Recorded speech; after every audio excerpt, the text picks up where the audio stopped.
ಮನೋಜ್ ಅವರೇ ನಮಸ್ಕಾರ. ನಮಸ್ಕಾರ. ಗುಜರಾತ್ ಹೋಗಿದ್ರಲ್ಲ, ನಿಮ್ಮ ಅನುಭವನ ಸ್ವಲ್ಪ ತಿಳಿಸ್ಬೋದಾ? ಫಸ್ಟ್ ಆಫ್ ಆಲ್ ಏನು ಹೇಳಕ್ಕೆ ಇಷ್ಟಪಡ್ತೀನಿ ಅಂದ್ರೆ ಅನುಭವ ತುಂಬಾನೇ ಆಗಿದೆ.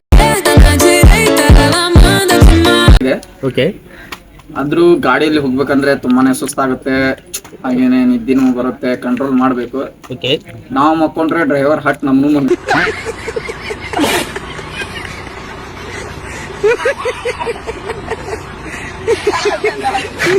ಅವ್ರ ಜೊತೆ ನಾವು ಮಕ್ಕೋಬಹುದು. ಇನ್ನು ಊರ್ ನೋಡ್ಬೇಕು ಅಂದ್ರೆ ಹಲವಾರು ಊರ್ ನೋಡ್ಬೇಕಂದ್ರೆ ನಾವು ಸ್ವಲ್ಪ ಅವ್ರಿಗೆ ಅಂದ್ರೆ ಕಂಪ್ನಿ ಕೊಡ್ತಾ ಇರ್ಬೇಕು, ಮಾತಾಡ್ಸ್ತಾ ಇರ್ಬೇಕು. ಕಂಪ್ನಿ ಅಂದ್ರೆ ಅವ್ರ ಅನುಭವ ಕೇಳ್ಬೇಕು ನಾವು. ಅಂದ್ರೆ ಹಿಂಗೆಲ್ಲ ಊರಿಗೆ ಹೋಗ್ತಿರಲ್ಲ, ಅಲ್ಲಿ ಸ್ಪೆಷಾಲಿಟಿ ಏನೋ, ಊಟದ್ದೇನು. ಸರ್, ನೀವು ಇನ್ನೊಂದು ಕಟಮ ಅಂತಿದ್ರಲ್ಲ, ಏನ್ ಸರ್ ಅದು? ಕಟಮ ಬಗ್ಗೆ ಹೇಳ್ಬೇಕಂದ್ರೆ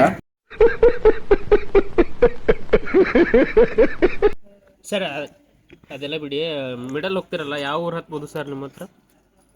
ನಮ್ಮ ಹತ್ರ ಮಿಡಲ್ ಹೋಗ್ಬೇಕಂದ್ರೆ ಫಸ್ಟ್ನೇಕ್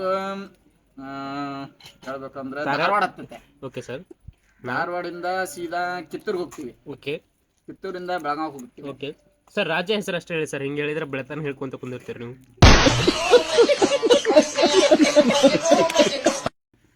ನಿಮ್ಗೆ ರಾಜ್ಯ ನೀವು ಕೇಳ್ಬೇಕಪ್ಪ, ರಾಜ್ಯ ಬಗ್ಗೆ ಅಂತಂದ್ರೆ ರಾಜ್ಯದ ಬಗ್ಗೆ. Okay sir. Okay sir. ಇಲ್ಲಿಂದ ಫಸ್ಟ್ ಕರ್ನಾಟಕ ಆಗ್ತದೆ. ಓಕೆ.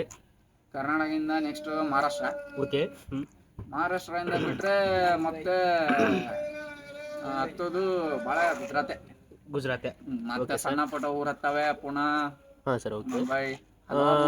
ಊಟದ ವ್ಯವಸ್ಥೆ ಸರ್ ನೀವೇ ಮಾಡ್ಕೊಳ್ಳೋದ ಅಥವಾ ಇಲ್ಲಿ ಹೊರಗಡೆ ತಿಂತೀರಾ ಸರ್ ನೀವು? ಊಟದ ವ್ಯವಸ್ಥೆ ಬಗ್ಗೆ ಹೇಳ್ಬೇಕಂದ್ರೆ ಇಲ್ಲಿಂದ ಮುಲ್ಲಾದಾಬಕ್ ಕರ್ಕೊಂಡು ಹೋಗಿದ್ರು. ಓಕೆ. ಅಲ್ಲಿ ತುಂಬಾನೇ ಚಿಕನ್ ಮತ್ತೆ ಪರೋಟ ಗಿರೋಟ. ಕರ್ನಾಟಕದ